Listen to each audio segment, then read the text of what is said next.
आज आपको देखेबी मु कौटी काम करने जाऊँगी। तो hi guys, welcome back to my mini blog. तो मु सकाल सकाल रेडी होकर बाहर दुकान को जीवाई आठी देखो मु एक्चुअली पास्ता रे बीट पकई देती तो से रेड देखा। तो छाड़ू मुझे फाइनाल पहुँच गली आम दुकान में तापर ये आसी पूजा भी कर देती।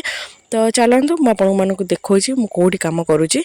तो यहीटा हूँ आम दुकान आगपट तो देखिपे।